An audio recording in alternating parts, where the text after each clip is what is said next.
Hello friends, really quickly I wanted to film this impromptu video showcasing these broken Ashes of War.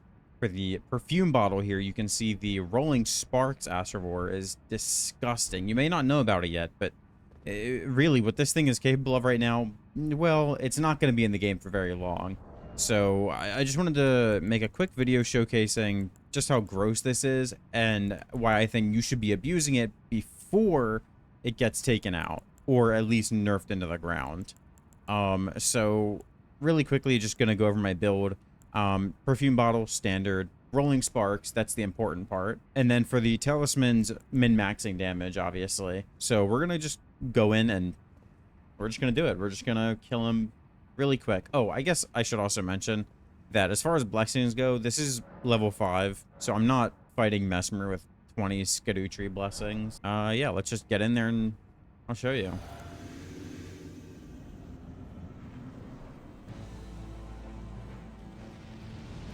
I honestly don't think it'll be long before they completely gut this Ash of War. It's... what it can do is just...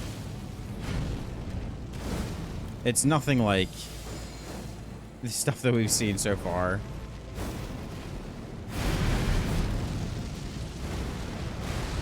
For PvE, this is just... it's disgusting.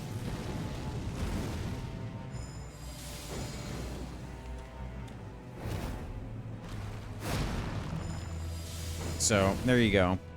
3 hits. We're in phase 2 already.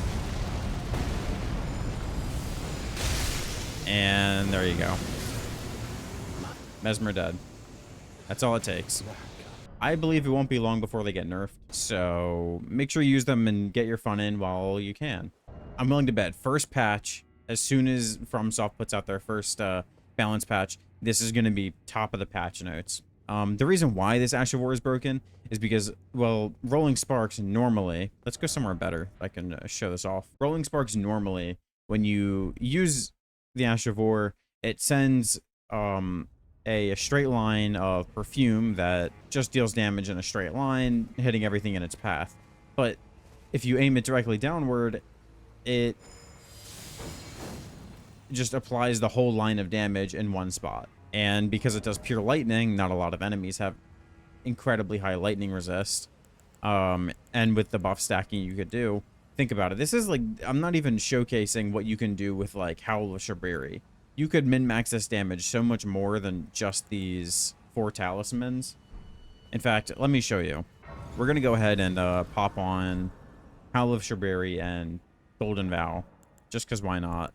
Now, let's go back to Mesmer and try that fight again. Mind you, these weapons are really strong even without buff stacking, but it's what you can do with the buffs that just sends it through the roof. So yeah, really quickly, we're just gonna throw on these buffs and see how much more damage we deal to Mesmer now.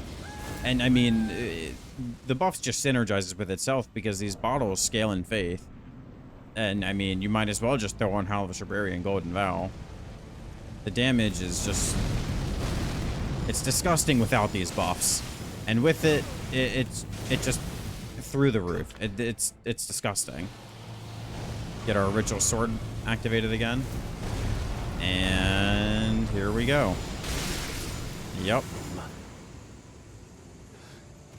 Good job, FromSoft. Good job balancing. Maybe Mesmer's a fluke. Let's go ahead and try it on another boss. Let's go ahead and try let's run it over to Bale. So we actually can one cycle Bale before he even enters phase 2. With this, just the sheer damage output on 5 blessings, mind you. It does more damage than anything should in this game.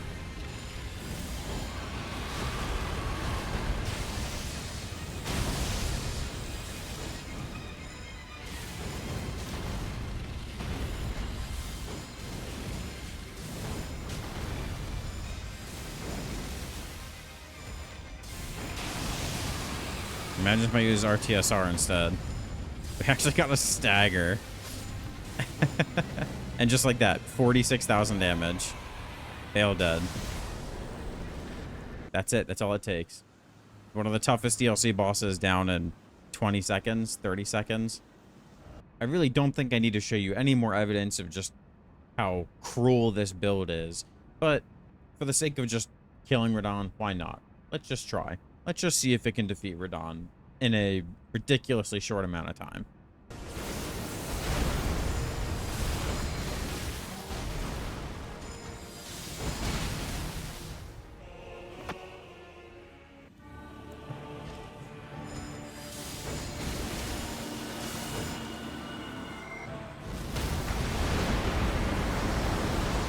A stagger. That is absurd.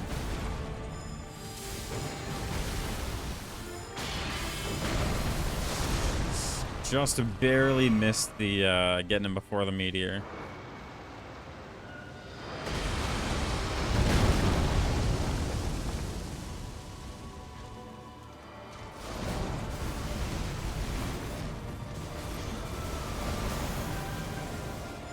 And boom. Just like that. Radon down. Well, I think that's all the evidence you could possibly need for why this build is absolutely broken. So yeah, let's just move on to the building aspect of this and how you can replicate this Radon kill or any other boss kill for yourself. Okay, well, now that I've hopefully got your attention, let's talk the building aspect of this. So in order to even build these weapons, it's pretty straightforward. There's really only one way you can build them, and that's just directly into Dex and Faith. I think that hitting the Faith requirements to be able to use the spells, really whatever buffing spells you want to use, is going to be the way to go. Hellish Shabiri, Golden Mail, 33 Faith, easy. Might as well go higher than that since more AR in your bottles equals faster kills. And the dexterity, I feel like it scales a little bit weaker on the dex side, so I kind of went lighter with 35.